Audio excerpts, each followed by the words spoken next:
नेपाल में इन दिनों जो संघर्ष की आग चल रही है वो आखिरकार शुरू कहां से हुई। दरअसल नेपाल में जेन जी विद्रोह की कहानी #नेपोकिड और #नेपोचाइल्ड जैसे हैशटैग से शुरू हुई।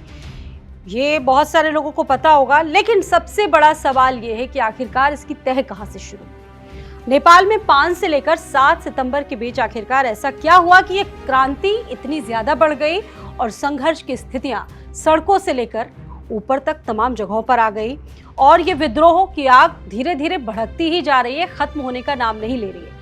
आखिरकार ऐसा क्या हुआ जिसकी वजह से ये विद्रोह इतना बढ़ गया और जितने युवा हैं वो नेपाल की सड़कों पर नजर आ रहे हैं और अब तक कई नेपाली युवाओं की जान चली गई है।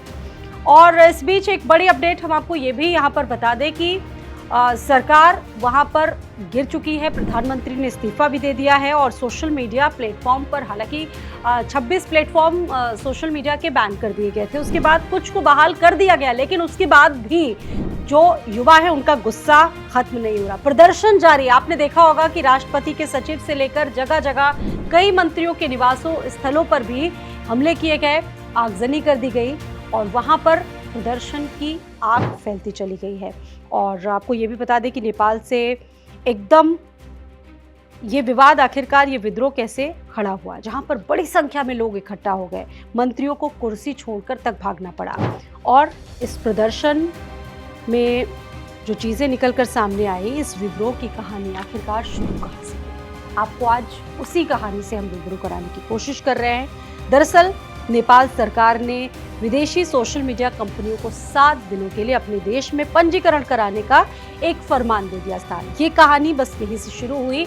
इसका सीधा सीधा उद्देश्य था कि प्लेटफॉर्म्स पर कंटेंट मॉनिटरिंग और साथ ही साथ तमाम चीज़ों के नियमों का पालन सुनिश्चित करना था। लेकिन उसके बाद भी मीडिया कंपनियां इस पंजीकरण प्रक्रिया के लिए अपने आप को तैयार नहीं कर पाई, या यूं कहिए कि ये पूरा नहीं हो पाया, जिसके बाद विद्रोह की आग ऐसी भड़की कि जगह जगह तक ये पहुंची और अभी भी प्रदर्शन बहुत धड़ल्ले से चल रहा है। और आज इस प्रदर्शन का दूसरा दिन है जहां पर आगजनी हुई है। राष्ट्रपति प्रधानमंत्री ओली के घर को भी आग के हवाले करने की कोशिश की गई है।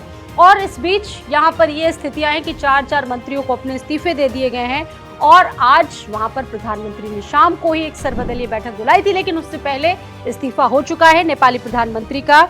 इसके अलावा पूर्व पीएम पुष्पकमल दहल प्रचंड और शेर बहादुर देउबा, कल गृह मंत्री पद से इस्तीफा देने वाले रमेश लेखक और संचार मंत्री के घर पर भी आज प्रदर्शनकारियों ने इसी तरह की आगजनी कर दी।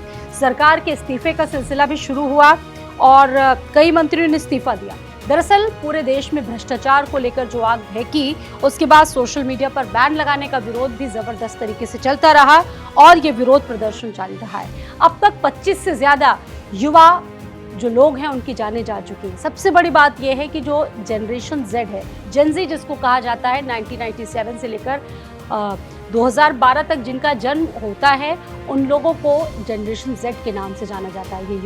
ये युवा जो है वो ज़्यादातर बड़ी बड़ी टेक्नोलॉजी के साथ उन्होंने अपना बचपन जिया और इसके अलावा मोबाइल, यूट्यूब और बहुत सारे प्लेटफॉर्म्स के ज़रिए कहीं ना कहीं जो उनका एक तरह से नेटवर्किंग है वो चल रही है। इसके अलावा सबसे बड़ी बात यह है कि आजकल के युवा फेसबुक में रील के माध्यम से, यूट्यूब के माध्यम से एक दूसरे से कितना कनेक्टेड है। और जब से ये बैन लगा उसके बाद से ही सरकार के खिलाफ ये प्रदर्शन चल रहा है और सीधे सीधे युवाओं का कहना है कि सरकार ने अगर इस तरह के कदम उठाए हैं तो ये निश्चित तौर पर ठीक नहीं है। और लोकतंत्र के लिए अब तक का अगर हम बता दें तो ये सबसे बड़ा